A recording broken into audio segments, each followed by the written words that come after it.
హనుమాన్ జయంతి రాబోతుంది. హనుమాన్ జయంతి నుంచి మనం తెలుసుకోవాల్సింది ఏంటి? ఆ రోజు ఎలాంటి పూజా విధానాలు ఉంటే బాగుంటుంది? మనకి మర్కటేశ మహోత్సాహ సర్వశోక వినాశక శత్రువున్ సంహర మాం రక్ష శ్రీయందాపయమే ప్రభు.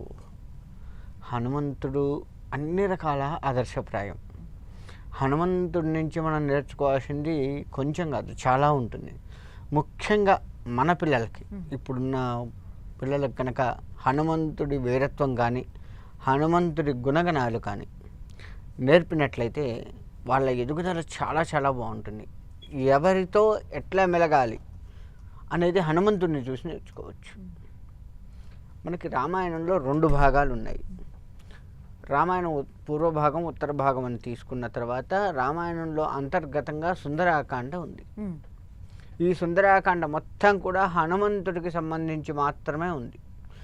అంటే రాముల వారు అరణ్యంకి వచ్చిన తర్వాత హనుమంతుడు పరిచయం కావటము దగ్గర నుంచి లెక్క వేసుకుంటే మళ్ళీ అశోకవనంలో సీతను చూడటము, ఇటువంటి ఘట్టాలన్నీ కూడా హనుమంతుడితో ముడిపడి ఉన్నాయి. హనుమంతుడు పుట్టింది అంతా కూడా సుందరాకాండ చాలా చక్కగా వివరించింది. ఆయన చిన్నప్పుడు చేసిన అల్లరి కానీ, తర్వాత పెద్ద ఎత్తున కొద్దీ అతడి వినయం కానీ, అన్నీ ప్రతిదీ వివరించుకుంటూ వచ్చింది హనుమంతుడిని.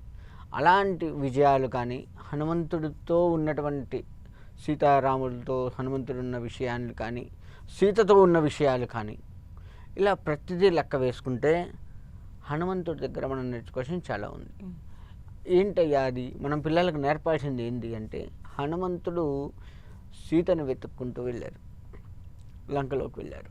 లంకలోకి వెళ్ళగానే హనుమంతుడు ఏ ఆడవాళ్ళని చంపలేదు, ఎటువంటి దూషణ కూడా చేయలేదు. హనుమంతుడు లంకని కనపడ్డది. లంకని కనపడంగానే ఆమెను చూసి ఆమెతో సంభాషిస్తూ ఆమె చేసే చేష్టలకి, అంటే తన రాక్షసి కదా, ఎక్కువగా ఇతనితో హేళన చేస్తూ మాట్లాడుతుంటే కోపాన్ని తట్టుకోలేక చెయ్యి ఎత్తాడు. ఆ చెయ్యి ఎత్తిన ఆ గాలికే ఆమె భయపడి మరణించింది. కానీ ఎక్కడా కూడా ఆమెని చెయ్యి ఎత్తి కొట్టడం కానీ, చేయటం కానీ, లేదంటే చంపటం కానీ, ఏదైనా ఆయుధాలతో కొట్టడం కానీ ఎట్లాంటివి చేయలేదు ఆయన. ఈ విధంగా ఆమెను దాటుకొని లోపలికి వెళ్ళాడు. లోపలికి వెళ్ళిన తర్వాత ఆయన మొత్తం కూడా ప్రతిదీ క్షణక్షణం కూడా అన్వేషిస్తూ ప్రతిదీ ఏ మూల ఏముంది తీక్షణంగా అన్వేషిస్తూ ఆయన ఆ లంకాపట్టణం మొత్తం తిరుగుతూ చివరికి అశోకవనానికి వెళ్ళాడు. అశోకవనానికి వెళ్ళి అక్కడ సీతమ్మ వారిని చూశాడు. సీతమ్మ వారిని చూసి ఆమెతో మాట్లాడాలి. మరి ఎట్లా మాట్లాడాలి? ఆమె నన్ను ఏమనుకుంటుందో ఏమో, ఇక్కడ నేను కూడా రాక్షసుని అనుకుంటుందో ఏమో అని చెప్పేసి నెమ్మదిగా రామతారక మంత్రాన్ని చదవడము, శ్రీరామ్ శ్రీరామ్ అని రాముణ్ణి పదే పదే తలుచుకోవడము, అది ఆ యొక్క సీతకు వినపడేలాగా తలుచుకోవడము చేశాడు. చేసిన తర్వాత ఆ రాముడి మాట ఎప్పుడైతే వచ్చిందో, ఆ రామనామ స్మరణ ఎప్పుడైతే విన్నదో సీతమ్మవారు, అప్పుడు తన యొక్క శోకాన్ని ఉపసంహరించుకుంటుంది. శోకాన్ని ఉపసంహరించుకొని స్వామివారి వచ్చారో ఏమో, స్వామి దూత వచ్చారా ఏంటి అని చెప్పేసి చుట్టూ చూస్తే ఎక్కడా కనపడరు. చెట్టు మీద ఉంటారు, అమ్మవారు ఉన్న చెట్టు పైన ఉండి అంత గమనిస్తూ అక్కడ కూర్చున్నారు. తర్వాత భూమి మీదకి రావడము, సీతను చూడటము, చెట్టు నుంచి కిందికి దిగి సీతను చూడటము, సీతను చూడగానే ఆయన నమస్కారం చేయడం ప్రారంభించే లోపే సీత భయపడ్డది. ఎందుకు అంటే రావణాసురుడే ఇట్లా మాయలు చేసి నన్ను ఇంకా ఏమర పెడుతున్నాడో ఏమో అని చెప్పేసి భయంతో ఉన్నప్పుడు ఆయన వినయంగా సీతమ్మ వారి దగ్గరికి వెళ్ళి నమస్కారం చేసుకుని, అమ్మా నేను ఇలా వచ్చాను అన్నా కానీ ఆమె నమ్మలేదు.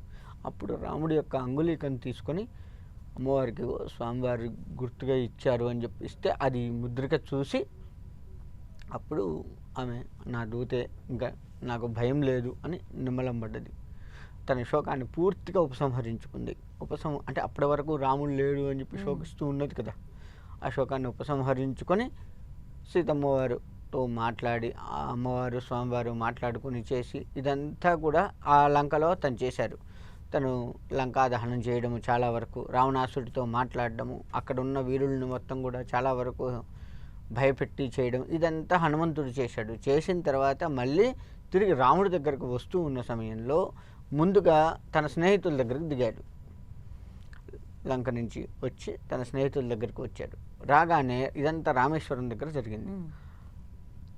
రామేశ్వరంలో తన స్నేహితుల దగ్గరికి రాగానే స్నేహితులతో మాట్లాడిన విధానం ఏంటయ్యా అంటే, నేను లంకకి వెళ్ళాను, ఇట్లిట్లా సంహరించాను అని తన వీరత్వం, అక్కడ చేసిన తన అల్లరి కానీ తన వీరత్వం కానీ మొత్తం చెప్పేశాడు.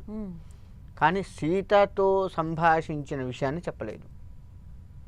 సీత దొరికింది, సీత అయితే క్షేమంగా ఉంది అంతవరకు అక్కడ చెప్పి సీతతో సంభాషించింది ఏదీ కూడా చెప్పలేదు. చెప్పకుండా తన వీరత్వాన్ని స్నేహితుల దగ్గర చెప్పాడు. చెప్పి వాళ్ళ దగ్గర నుంచి రాముడి దగ్గరికి వెళ్ళి అమ్మవారు ఇచ్చిన గుర్తుని రాముడికి చూపించి, అమ్మవారు క్షేమంగా ఉంది, చక్కగా మీరు ఒక్క లేని లోటుతోటి ఆమె బాధపడుతూ ఉంది అని చెప్పేసి అమ్మవారి యొక్క యోగక్షేమాలు మొత్తం కూడా అక్కడ చెప్పాడే కానీ తన వీరత్వాన్ని రాముడి దగ్గర చెప్పలే. మళ్ళీ ఇక్కడ చూడ అంటే ఎవరితో ఎట్లా మాట్లాడాలి, రాముడి దగ్గర ఏం చెప్పాలి, సీతమ్మ విషయమే చెప్పాలి. నేను ఇంత వీరుణ్ణి, నేను గెలుచుకొచ్చాను అని గొప్ప చెప్పుకోలేదు. అంత గెలుచుకొచ్చినా ఆయన చెప్పలేదు. అది హనుమంతుడి దగ్గర నేర్చుకోవాల్సింది. ఎవరి దగ్గర ఎంతవరకు మాట్లాడాలి, ఏం మాట్లాడాలి, తనకంటే పై స్థాయి వాళ్ళతో ఏది మాట్లాడాలి, ఎంతవరకు మాట్లాడాలి, మనం పోయిన విషయం ఏంటి, అక్కడ చేసింది ఏంటి, అలా మొత్తం కూడా ఫిల్టర్ చేసుకొని ఎవరి దగ్గర ఎట్లా, మా స్నేహితుల దగ్గర వీరత్వం చెప్పాడు, అమ్మవారితో సంభాషణ ఏదీ చెప్పలేదు. అంటే రాముడి దగ్గరకు వచ్చారు, రాముడి దగ్గర రాగానే తన వీరత్వాన్ని ఆపుకున్నారు. సీతమ్మవారు ఇలా కనుగొన్నా అంటే అశోకవనంలో ఉంది అని చెప్పి గుర్తులన్నీ చెప్పి తను ఇచ్చింది ఇచ్చి మీ రాక కోసం ఎదురు చూస్తూ ఉంది అని చెప్పాడు. ఇలా ఎక్కడ ఏది మాట్లాడాలి, ఎవరితో ఎంతవరకు మాట్లాడాలి, మనం ఎక్కడికి వెళ్తే అక్కడ విజయాన్ని ఎట్లా చేకూర్చుకు రావాలి